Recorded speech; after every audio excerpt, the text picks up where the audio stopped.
Hello, listeners. Thank you for joining us again for another episode of StarCast Podcast, where we talk all things wellness, especially as pertains to the wellness business. Today, we have an exotic guest. I'm so excited to have him on. We are welcoming Ramy Elnagar. He is a well-being innovation strategist and the founder of White Mirror Studio. And we're going to talk about what Ramy's work is because it's fascinating. Thank you again for joining us, Ramy. My absolute pleasure. Thank you for having me. So our paths crossed originally at Global Wellness, although it was so crazy there, we never actually got to have a meeting. But you have it feels like you have burst onto the wellness scene. It probably doesn't feel like that for you because it's been years in the making. Could you tell our listeners a little bit about your background and your career path, if you were? I know you are a Lebanese person. I know you live in the UK.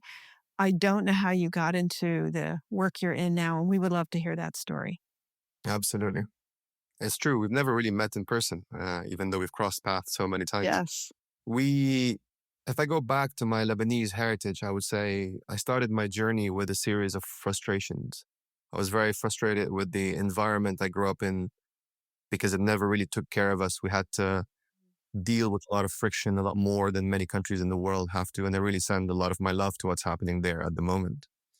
And I got into advertising thinking I will turn my creativity into something that will influence millions of people. And then 5 years later, realized quickly that my creativity was being utilized to sell a product or a piece of content. So I got into technology thinking technology might be the answer to help millions of people feel good and connect to themselves. And the naivete of a man in his 20s, but realizing again, technology is absolutely worse. Optimism. Let's call it optimism, not naivete. Naive optimism, I would say.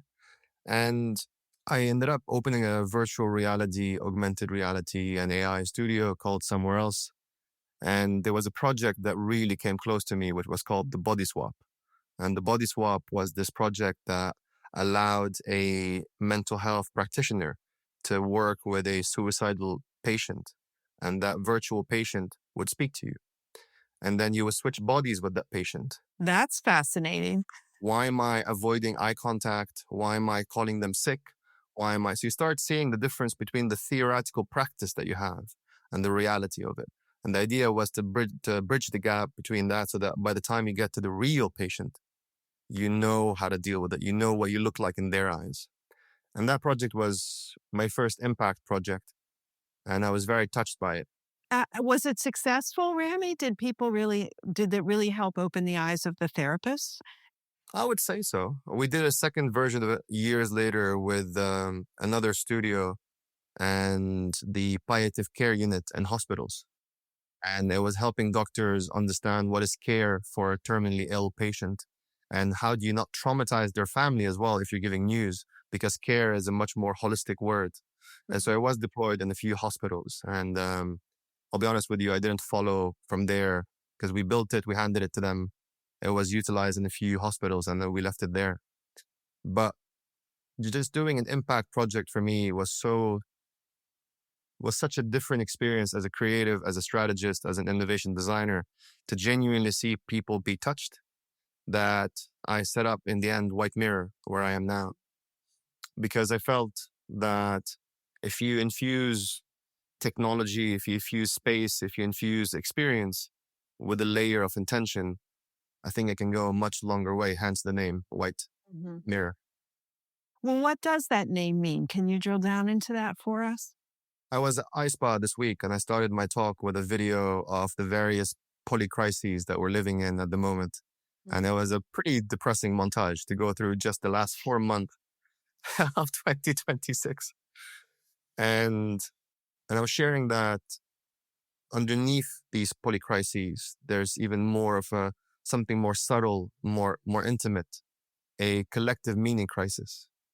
Many of us are having a hard time gearing our lives towards something genuinely meaningful. And to me, when you watch a series like Black Mirror, when you watch all these technologies being used in a very quasi-dystopian way, a lot of it is pretty rooted in our reality at the moment. So we're not avoiding that future. We're living in it. It's just not as hyperbolic as what we see in the show. And I believe that the way out of that is spaces that take care of us, is technologies that are not extractive but that heal us, is that balance between longevity, spirituality. It's really playing with the tensions and the well-being space. And for me, that's what Mm. the white mirror is. It's not just an optimism or blind optimism to change our relationship to the world, but it's about infusing spaces and technologies with intention. And what I mean by that is when you build a product or when you design a space, on top of profitability and design, we should ask the question, am I helping people feel good physically, emotionally, spiritually, socially, all the layers of wellness? And even just considering one facet of that, to me, goes a really, really long way. Well, thank you for that explanation. I'd like to ask more about your childhood. You mentioned that you were a creative person. Like, at what age did you realize that, and how did it manifest itself? It took a it took a long while. I think growing up in Lebanon, I was from a classic traditional family, and the idea was to go into business school and to open a business. So creativity was not a big part of our family lifestyle and conversation. But it was genuinely thanks to a lot of travel that I was exposed to the world. Psychedelia played a role in my life. I was very influenced by the 60s heroes in the United States, beat poets, music. And so when I did my business school, I graduated and then I was about to do an MBA. And then I took a big turn and went to art school. And then there I learned how to dress. I learned how to understand the creative process. I learned how to design projects that were purely about creativity itself and not necessarily about like a commercial outcome behind it. So that was absolutely the Central St. Martin's school was amazing. Oh, you went to Central St. Martin's. Wow. Well, that's quite a switch from business school. How did your family respond to that? Between you and me, they didn't know for the first 2 years. That's fabulous. I told them years later when the studio was doing well and successful, but at that point, they thought I was doing an MBA. I didn't want to Oh, disappoint. goodness. I was ready to Mm. share. You know, I brought a virtual reality headset back home once, and it was fascinating to see different reactions in the family from loving it to imagining the possibilities to like, I don't want to even touch it. But now, obviously, they understand that the studio is an impact studio, and still the word impact to them is quite blurred. But Mhm. yeah. So you went into this creative field and as one would, goes into marketing, work with agencies. That is the career path.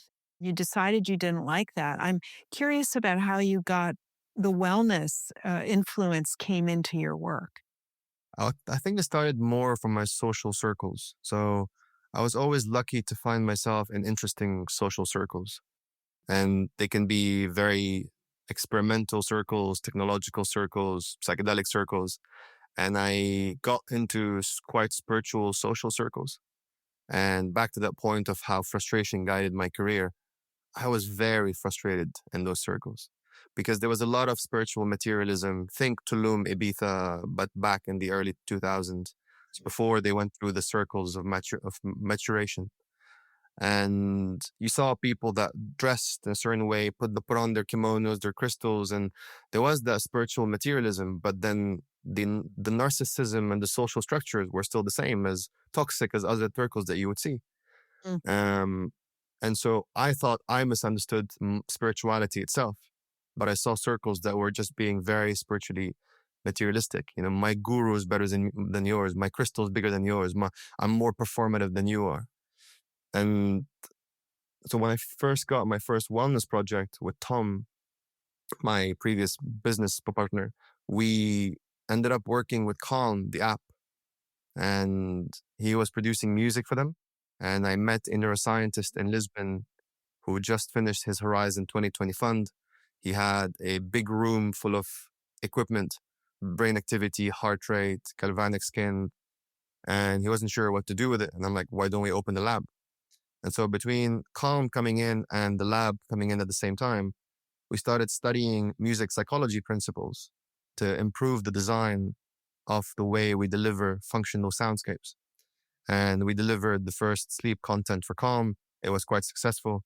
And then from there, I started doing more and more music. And music is a big heritage, both for me and for Tom, because when you marry neuroscience informed design and you bring music psychology principles on one side, and then you brief composers, so you bridge that gap between the neuroaesthetics world and the musical world, then on one level, you're helping translate the intuition of a composer because composers know what they're doing. When a DJ Mm. DJs, they make thousands of people jump up and down at the same time. So they know what they're doing. They just don't know what rhythmic entrainment means. And so that translational work was amazing. And yeah, and then Calm became our main first client. And then from there, we started growing into the field. But I never planned to be in the well-being space. It just happened very accidentally. Well, that's the best part of the story. So many of us that work in wellness that are listening didn't plan it either. We just ended up here, and I always love to hear about the journey that took you there. And so for you, it was the good fortune of connecting with someone at Calm who was trying to also be in this space. I'm interested that music was the root, like the musical part. How was it that I mean, I guess because Calm is an audio mean that you would have to do something that you listen to, but I love that music played a role in it. How did that come about? So Tom Middleton is a wonderful composer. He has an amazing career in electronic music in the 90s.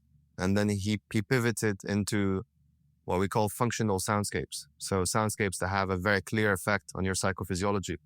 And so when we met at a sleep conference and we were both in the back of the room, again, frustrated with what we were seeing because we felt it was very veneer, it was very superficial. Science didn't really have a very serious role in that space.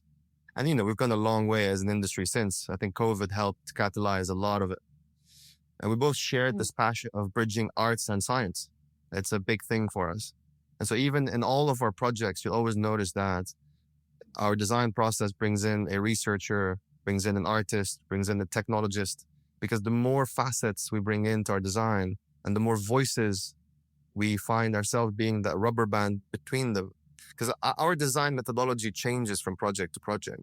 But I would imagine it would have to. I mean, they're all so different, right? exactly. But it's important to get clients to really understand why these voices have to be brought into the design table. Because most often you'll have technologists building technology products for people, and that misses all the other lenses of design that exist in that space. We try as much as we can to bring a diverse cast of voices in our design process with our clients, because we feel that you need the technologist, the artist, the scientist all around the same table to really paint that holistic notion of well-being. Because even with music, a neuroscientist sees music in a very different way than a musician, and a technologist thinks about the spatial layout of how music is delivered in the space. So all of these layers make it that you can be very present in this deep listening experience, but you need all of these components in the same room. And more in the last Mhm. 2 to 3 years, we're starting to involve ritual designers and people from spiritual practices to bring that spiritual component to design. What is a ritual designer? It's an individual who tries to understand, based on a lot of literature and also their own experience as a practitioner, how do you transform a very unfamiliar space into, I'm not going to use the word sacred space because it's a Mhm. big word, but into a very intentional space that is ripe for transformation. So like you can go inside and suddenly this space you've never gone into has certain components of like onboarding the individual, allowing them to understand the mindset they need to be in and what role they play in the ritual itself, then designing the ritual and then the offboarding. So when you leave, what is the integration process so that you internalize as much of that transformation as you can? And that's really a very specific kind of practice, I would say. And no one really walks around with the title of ritual designers, but they tend to be very intuitive people that have the understanding. That's fascinating. Can you speak more on the components of a physical space that work to catalyze transformation? What have you found is helpful? Yeah, that was the theme of my talk at ISPA this week. It was about how do you step into the age of transformation. The example I gave was, imagine you shift from function, here's a bed to sleep on, to form, here's a beautiful bedroom to sleep in, to transformation. Here's an experience that will not only give you a good night's sleep, but will help you understand how to become a better sleeper. Or another example is function. Here's a sauna to sweat in. Form. Here's a beautiful thermal facility. The transformation. Here's an experience that will give you an understanding of your own nervous system. And to give you an example, we've been working with Therma Group for the last 5 years as their innovation sort of design partner. And we imagine with them what is the evolution of a thermal space from a space of relaxation to a deep sanctuary of introspection. And in collaboration with the amazingly named team called Marshmallow Laser Feast, which if you ever spend $100,000 on branding, always remember there's a team called Marshmallow Laser Feast, and they are amazing. Okay. So the team went to the Amazonian rainforest and they scanned these amazing trees called the Lupuna trees. And we brought it back to the German spa.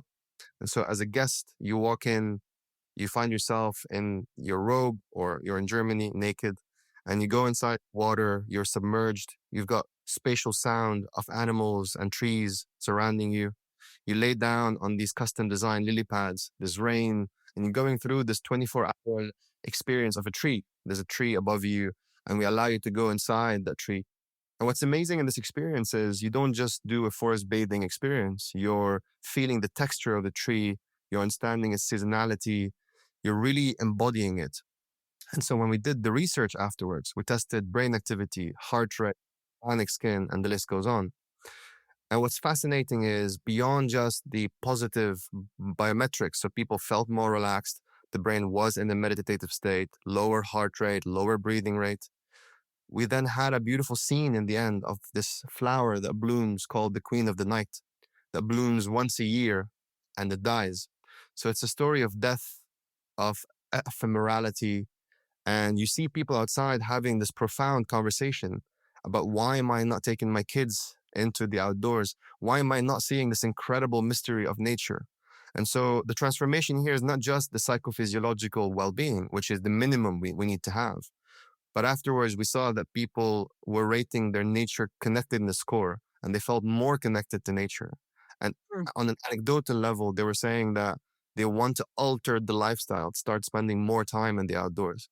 So to me, an experience like this, which is an experience at a spa, goes beyond relaxation to transformation because it's aiming to shape an aspect of your behavior. And in this case, your predisposition to go outside and spend time in the outdoors. And you often get these, I would say, silly questions, not to belittle anybody, but about technology versus nature. And for me, the question needs to absolutely be technology and nature because Mhm. the two can complement each other. And when technology is infused with intention, it brings people to nature. And so that for me is an example of how transformation can work from a point of view of experience. That's a great point that you make. Like, don't throw the technology away, but use it to bring in the elements of nature that you might want to, or any number of other experiences that can be enabled by the technology. It's wonderful that you were invited to give that talk at iSpa about what to do beyond the treatment room. What we are always striving for transformation with guests, right? They need to come and they don't just have a facial or a massage. They need to feel different when they leave, or they may question, what was that about? Like, I had a nice time. I spent $175. I got a massage. It felt good. But if I feel the same when I leave, was it really worth it just for the 60 or 90 minutes? People want to feel different when they leave and that they last a little bit longer, right? That's the idea of transformation. So, for spas listening, what kind of things can we do? Is it in the treatment room? Is it in the process of the whole visit? Like, what's your recommendation? The third section of my talk was about small learnings that we saw in the briefs in the last 12 to 18 months. And I started by saying that we need to move the wellness proposition beyond the spa. And that can touch every single touch point in the guest journey. Think of when you arrive to a hotel. If you're asked, where are you flying from? I came from Los Angeles to London. And if you opt in to agree that I'd love some support on my jet lag, it's easy for a staff member to look up when should a person go to bed based on the time zone. And you can tell me, hey, stay up for 2 or 3 hours. If you go to bed now, there's a good chance you will wake up at 3 in the morning. Mm. And at that point, all the amenities are fluffy. Because if I am underslept, your best sauna will do nothing for me. Mm. And equally, is there an aspect of the amenities that can go beyond relaxation again? So we designed a sound sauna last year. And you can say, every sauna has a speaker, more or less, but that was not just the little Bose speaker that you see at the top. It was a sauna that embraces sound deeply. So sound is at the forefront of the experience. Mhm. And you go inside, you've got these big speakers that are hidden behind the panels, and you close your eyes and you're having this full body deep listening experience. You're not allowed to speak. And most people, especially in hot saunas, cannot do the 3 time cycles of 20 minutes. You go in the sauna, you start staring at the hot timer, and you're like, please, I need to go out. When am I out of here? Exactly. And so you're not getting the benefits of the contrast bathe. And so if you're having this deep listening experience, we're now studying, can we make you stay longer so that when you leave our facility, you understand what it's like to properly contrast bathe because we took the time to teach you. And then the sound experience is there to really anchor you in the space. Because if you go to a Japanese listening cafe, you're not allowed to speak. There's a beautiful record, an amazing sound system, and you don't speak for an hour or an hour and a half. And how often do you get offered as a guest to be in silence, embodied, quiet? It's true. Not that often. If you come to us and you do this for 2 or 3 days, I believe this will shift your sensorial perception of yourself because you learned in this hotel to stay for 2 or 3 days in silence, feeling everything that's moving in your body and feeling all the sound that's moving around you. So yeah, they're both saunas, but one is more intentional than the other. I was fortunate to do a deep listening session similar to that at Ferrisbad in Norway with Lasse Eriksson. And we went into the sauna and then he played jazz music.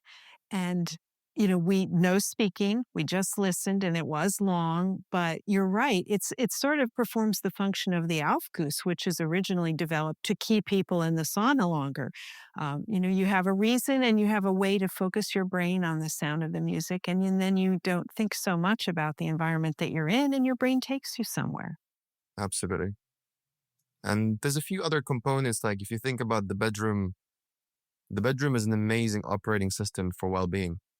And you can have a good night's sleep based on the amenities that are designed in the space, like the space I'm in right now. Or we can say we'd like to go a step further, asking how can a bedroom help you become a better sleeper? And so is there a way to Mm. educate guests when they're in the bedroom about the sensory design in the space? Like, for instance, if I come to a hotel and I see that they have circadian lighting, or when I go to bed in the evening and I would love to use the shower and I come out and there's a red light below the bed because it's not spiking the cortisol reaction, it's allowing the melatonin to continue. Then I go home and I look at my bedroom and I'm like, why do I have white lights that spike my cortisol? Because they took the time to teach me a little bit about my environment, and not just to market what they did, but to share the knowledge of what they learned as they were designing these very intentional spaces. Same like when you go into a bedroom and you sleep there, there's something called the first night effect. And the first night effect is when your brain keeps you half awake in a new space. Because Oh, we've all felt that. You just don't sleep that well on the first night, right? from an evolutionary standpoint, your brain is going, cheetah, cheetah. There's a Oh. predator in the area because you never slept in this treehouse or in this cave. Mm. And so, is there a ritual that we can teach people on the first night they arrive to make a very unfamiliar space feel a little bit more familiar so they can sleep a little bit more deep? And then when they go to other hotels, they might continue this ritual and they'll think about our hotel because we took the time to transform an aspect of their sleep.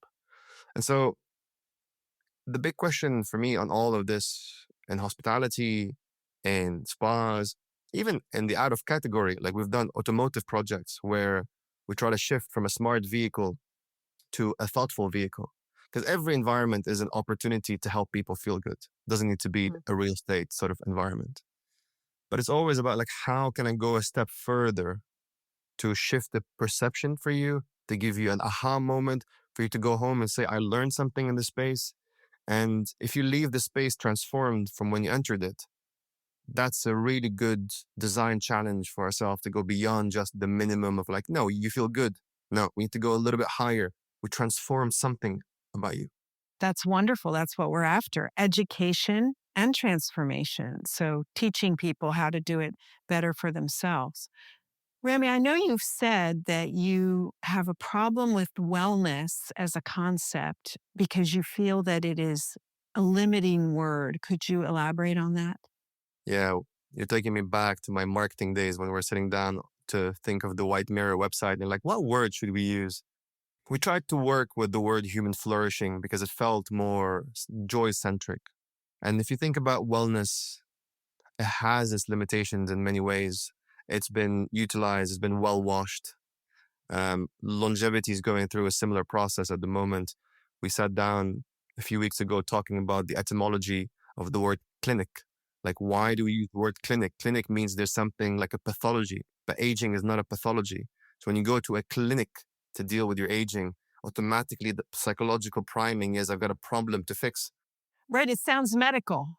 And it is, Mm. which that's a whole different bucket of conversation, of course. But it's really important to think about the psychological priming. If you think about the biological age, I received mine last month for the first time and I resisted doing it for a while, probably because I thought I was going to be much older than I am. Well, you do have an old soul. Did it come out like you thought it would? Yeah, surprisingly younger, which I told them, look, either way, it's not helping me. If you tell me I'm older, it's very debilitating. If you tell me I'm younger, it's a problem because I'm going to start doing things I shouldn't be doing. But even the way you deliver someone's biological age for me is so important because you need to understand the context in which this is delivered to you. Otherwise, there's a certain performance anxiety that comes with it. There's a Mm. term that I love called orthosomnia. Orthosomnia? And orthosomnia is this notion that you go to bed and you wake up in the morning and you have an aura ring and you run to grab your phone. You're like, oh, why am I not sleeping well enough? So it creates that sleep performance anxiety. And so I think when it comes to concepts like wellness, like longevity, and our relationship to the data points that they give us, we need to be very careful about the space that we hold for people to understand that data because it could be very debilitating for them if it's delivered in a very like clinical fashion. This is your problem. Sorry, say again about the data you cut out after that. Am I? I'm sorry. I apologize on the budget connection. Where do you want me to come back from? You said about the data. I think when you think about the data points that we receive from the spaces of longevity, the spaces of wellness, we need to be very careful about how we deliver it to people because the psychology in which you receive it might be very debilitating to you if your biological age or your matrices are not where they're meant to be. And that's the difference between an Oura ring, for instance, that helps me go, wow, I get what's happening during my day, and an Oura ring that delivers, hey, you're not sleeping well. And then you become obsessive and suddenly you're living in another problem, which is not only sleep, but sleep performance anxiety. So we need to think about the language, need to think about the way we contextualize the information. It's so true. We have these wearables, we all have them, and we look at our data, and then you get anxiety about whether last night wasn't as good as the night before, or how many steps have I walked. And then you get so wrapped around the data that you forget the point of it is just, move, to move your body when you're supposed to and to rest as you are supposed to. But we are become sort of victims of our own data sets, haven't we? Absolutely. I think it's important to try to balance hard wellness with soft wellness in the sense of like for every hyperbaric chamber, we need to have a ritual. For every clinic, we should have a spiritual sound space. It's always nice to balance the two because as humans, we are that left and right brain. And we need to find a way to always provide both propositions. Even when you think about the term longevity strategy in a very reductionist fashion, it's become this curation of longevity technologies. I'm going to get a hyperbaric and a red light and that's it. And look, that is a part of it, the curation of technology. But to me, the philosophy is as important. Like when you step in as an individual, can you show me that I am really that balance between medical and spiritual so that when I go home, I'm thinking in both lenses at the same time.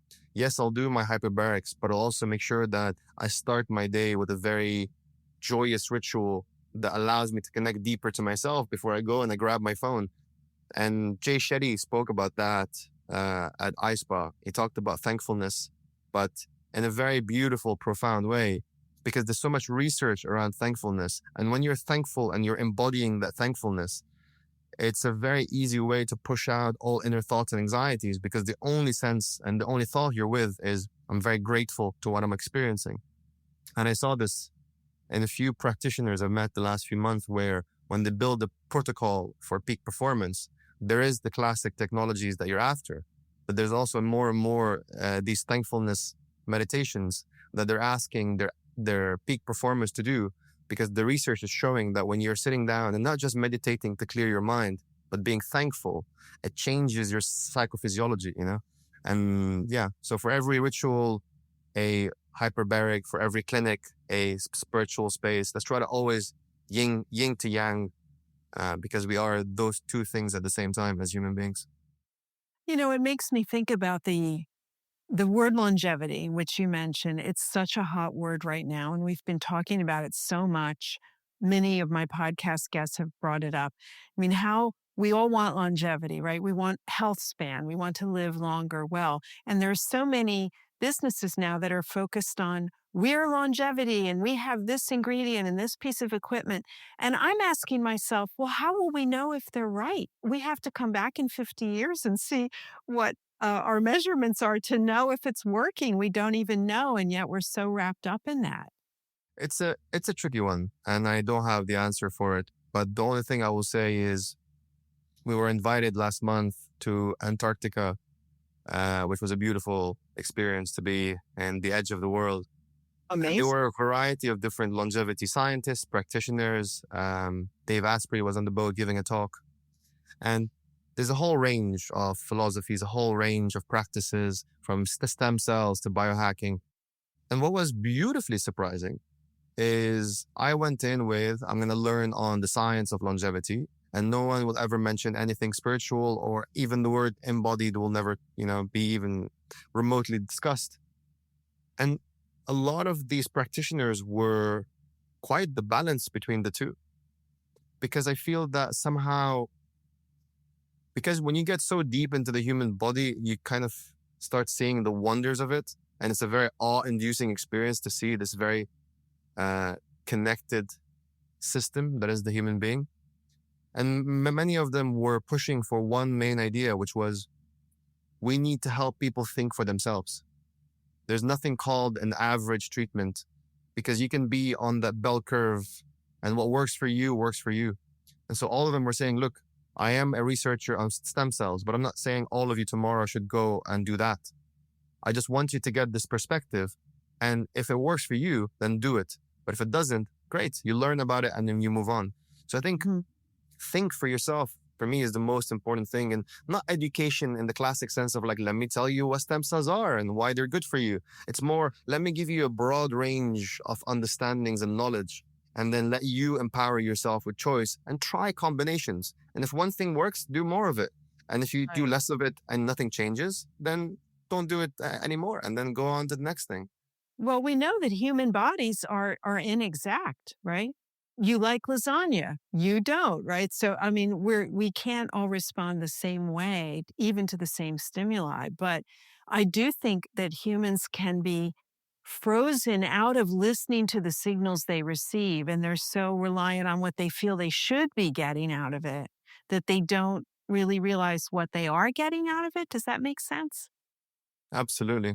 In one of my closing slides for iSpa, I put a slide up, which is trends are the silent killer in the well-being space. Look, I know many of the people who write them, and I love getting a good report and reading it. And I find there's an art in writing trend reports, but we really spend half of our time in our consultancies dispelling the misconceptions about trends. What the misconceptions are around trends. Is it the trend itself, or is it the way people feel like they must be feeling that? And what's wrong with me if I'm not feeling it? Yeah. as I was saying, like we spend half of our time dispelling trends, and I genuinely mean it because you have these well-being directors in hospitality environments that grab a stack of reports, and in those reports, you have this is the year of, and then pick a word, breath work. This is the year of Mm. hyperbaric. This is the year of, and it's obviously very useful to understand who is doing what where. These are case studies that can support the curse of choice that we have in the well-being industry. You know, we have like a Netflix effect. You keep scrolling, scrolling, scrolling, and you're not sure what to pick. Mhm. And I often advise to spend more time simulating in the next 5 years. Longer than that is delusion. How people will eat, how will they pray, how will they connect, where do they perceive health, how do they bathe, and trying to paint a full picture of Mm. that guest and embodying ourselves into how they're going to behave on a daily basis, much more than using trend reports to go, what do you need in 2026? Because nothing will change from this year till next year. It's not that reactive. And so that's why it's important to bring a psychologist, a biologist, a designer, an architect, like interview a lot of people who live in the supply chain and to help us understand like how will these guests evolve and then what do we think we're going to build for them so we don't change it and retrofit in 1 or 2 years. So definitely like ignoring not ignoring trend reports, but I would say not taking them to face value, like a big pinch of salt, I would say is really Mhm. important. Why are we so obsessed with trend reports anyway? I mean, every January, that's all we get, and I always wonder why do we need to sum it up in 5 bullet points? What about the human mind is attracted to that? Do you know? It's a really good question, actually. I think the brain loves to find patterns. And maybe it's as simple as that. We don't like the unknown. We want to always find a way to decipher it. And that could be trend reports or it could be going to a psychic. And probably those are the two same things flipped on their own back. Because we want to know that we're not the first to make a mistake. You know what they say, no one wants to be the first to do something. Everybody wants to be the second. So that somebody else makes the mistake for you and then you come in next. But I think there will be a definite shift in the industry because we're noticing more and more that the year of something is not happening. Like if last year says the year of breath work and you see around you, well, nothing really changed. I think we're backpedaling a little bit and going, well, maybe I need a longer term well being strategy with my own internal KPIs. And then every 6 months, I try something new, I put it in the hands of my guests, and I see the market signals. And if those are working, I continue. And if they're not, I try to adapt or to pivot away from what's happening. And that for me is the way that we started working the last handful of years. I admit that well being directors tend to be a little bit isolated. I had a big slide as well on this, showing that they're a little bubble by themselves, almost far away from the rest of the hotel group, because everybody's looking at them going, so, what are we doing in terms of wellness? Right. And they're like, I need to be more resourced because well-being directors need to be able to influence design, influence food and beverage, Mhm. influence the amenities, even influence their own marketing. And often the spa director or the well-being director are not even allowed to do the marketing for their own value prop. And so we need to Mhm. bring them more as a horizontal in the business as opposed to a vertical. Like when we work in our practice, when we design a vehicle, design a space, design an app, we see well-being as a horizontal. It's not a field. It's a way to do things inside other spaces. Like well-being can be a methodology that can be designed into a vehicle. It doesn't need to be just a vertical that builds cars. And so I think we need to resource our well-being directors and give them more teams, give them more influence, and allow them to come in early in the conversation to influence design and the programming, the language. And if we don't, then obviously they're going to be limited in what they can influence in the business. I love the concept of long-term well-being strategies, but that's a more difficult commercial application, isn't it? I mean, whether you're in a hotel spa or a destination spa or just, your local spa where you might see guests one time or a few times, it's very difficult to influence long-term behavior. Do you have any strategies for that for people listening who operate in those spaces? I do. Um, it's not an answer directly to your question, but it's an approach that we champion very So, deeply. I I believe we need to be a little bit ambidextrous. And what I mean by that is we have one arm of the business that is looking into foresight, looking down the future and putting these long term assumptions and seeing how we're going to influence individuals. But then the other arm is doing short term experiments, learning and iterating, and changing things as we go. When we worked with Equinox Hotels to help design their sleep program, they have a lot of ideas of where the world's going, and they have a lot of ideas of what a bedroom can do. And there's a long roadmap mhm, of innovations that exist. But what I loved about that process is every 6 months we're trying something. So the cycles of innovation are short because we try something in terms of circadian light, AI generated soundscapes, pre sleep rituals, breath work, whatever it is. And then we put them in the hands of guests and they can give us quick feedback. And then we see the difference between our perceived guest value and the real value. So the long term strategy won't change there because we're saying we believe that guests want us to transform their sleep, not just give them a good night's sleep. That's the long term mhm, mhm. North Star. But then these smaller cycles around it can change and they can keep feeding this the strategy. So it's adjusting in real time as it goes. And I think that's the best we can do because the alternative to that, which I've seen in other groups, let's say 3, 4 years ago, is that you make these mock-up rooms. They're beautiful, fancy mock-up rooms, and you're designing and changing and iterating. And by the time you put them out in 3, 4 years, the guests you designed for are not the same people anymore because the design Mhm. completely. Like 2019 and 2025 are such different years, and I'm not the same human I was back then. And so that for me is the ambidexterity that I'm mentioning: long-term planning and functional iterations of innovation that keep feeding that strategy on a daily basis. Well, that is a good recipe. It's just difficult in a large organization. Sometimes they move slower, but you have better luck in a smaller company or a company that has one facility to really adopt a strategy like that. Ramy, you've talked also about the democratization of these transformation efforts and how sometimes in the current business landscape they're available at very high prices in very exclusive places. What can we do about that to make them accessible to more people? In the Arctic, somebody asked Dave Asprey, what can we do to democratize longevity? And the answer was nothing. And I laughed because I know somehow it's partially true for now.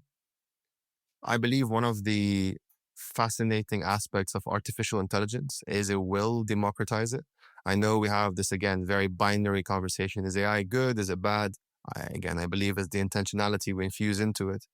There are more and more artificial intelligence platforms that are leveraging our knowledge of longevity and allowing people, again, to make their own choices. So even if the education becomes at scale, you know, a few knew a lot before, and now a large number of people have the ability to tap into amazing knowledge via artificial intelligence. So that for me is the first layer of it. The second aspect is during our research collaboration and innovation piece with Therm. So Therm have 4 to 5 million guests that go through their facilities every year. And it's amazing the numbers they do. It's incredible. And they expect triple that, I believe, in the next handful of years. So when you're working with millions of people, and usually the joke we make is it's people that do not care about wellness. Like they're coming to have a good time, they want to lay down, beautiful palm trees, sunshine, drinks. The challenge there has been how do you design experiences to get them to care? And that's been an amazing challenge and amazing learning. So when we designed, for instance, this planetary breathing experience with the Therm in Germany, it was an experience that allowed you to breathe in and breathe out with the full planetary rhythm. So you saw the Earth rotating in front of you, and you breathe in the daytime, and you breathe out in the nighttime. It's a beautiful, awe-inducing experience. There's a meditation about your breath and how it goes out of you into the earth and it comes back to you. So really beautiful experience. And the aim there was to see, can we get people who don't care about breath work to have the experience of like, wow, my breath is such a powerful tool. And I never thought about it that way. And that might be an obvious notion to us in the wellness industry that have done Wim Hof or holotropic breathing or. Mhm. And then we help build an app for them where you can go on the app after you do the experience and you can sign up to this breathing program. And so the balance between the two is you can come into the space, have an awe-inducing experience, connect to your breath, and then you can go home and go on the app. It's a subscription-based app with hundreds of thousands of users at the moment. And you can start using it on a daily basis. And so it's fascinating because there will be millions of people who will pass through these facilities and have these moments of awe and then continue at home. And the digital well-being tools are very easy. They're very cheap compared to obviously like building a space. And so I believe really in this phygital model, this relationship between physical space and the online practice that you can do at home. And to add more to it, like when we worked with Calm, with Sleep Cycle and many apps like that, there's a moment where you drop your practice, 8 to 12 weeks. I don't know where the numbers are Mm. because you're doing a breathing experience or a sound experience in front of a wall or in your room. There's a limit to how much the engagement can go. But I believe that in the hospitality world, you can go to a spa, have a peak moment, go home, continue your practice until it drops. You can go back to the spa and it increases again. So can the physical space act as a space for you to connect to yourself and understand like I deserve healing and learn the tools for that healing. And then you go home and you continue that practice until the next time you come back. And I believe that model can scale because you're able to influence, again, millions of people that come and have an experience and then they continue that practice at home. That's really good. I mean, the question it raises for me is that there are so many options between technology and simple things like you said, breath work. We breathe all day. We don't think about it, but we all own it. It's very democratic. We can all work on our breath. How do we choose as businesses which thing to focus on? Or do we just try everything and see what sticks, right? Throwing it all on the wall and seeing what sticks. I mean, I'm thinking about businesses that want to have a positive transformative effect on their guests, but they have limited resources. Which ways that we've talked about music and touch and sight, and which ways do you think are most impactful? So we have something in the studio that we call the rule of one. And that's our almost non-negotiable red line when we're working with especially big groups that have the resources, that have the scale, that have the portfolio. And the rule of one is pick one thing. You're not allowed as a hotel, in our view at least, to do sleep and social wellness and fitness. And look, I understand wellness is holistic and it's important to touch all of these aspects. But if we're learning how to develop our value prop, I believe in Equinox succeeds because they go, we're going to be the best at sleep.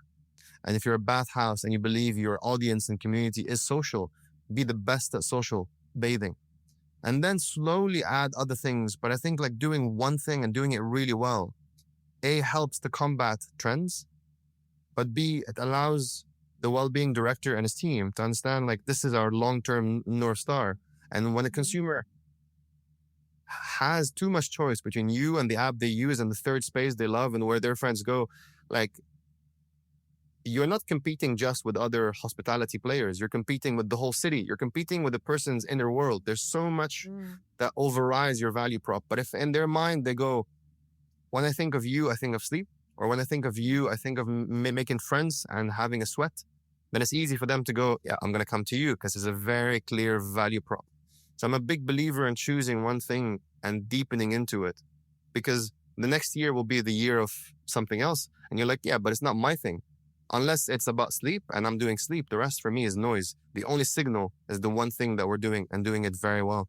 So I would say absolutely. The only way not to do too much is by doing little, just doing one thing.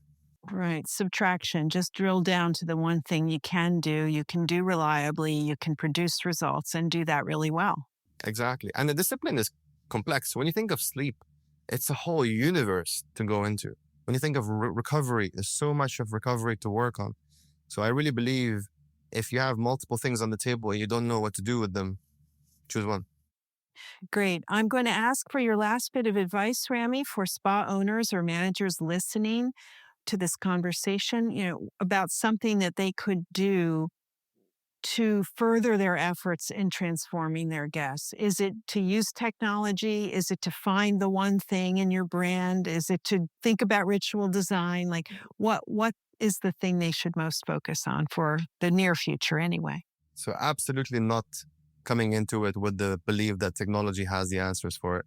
I know I mention technology often because it's a big part of our practice, but I've been off social media for 7 years and I'm a person who loves being offline. So, I love this balance in my life. I'm a big believer in this notion of when you're designing a practice, I understand that some people think they have all the team and all the resources in house.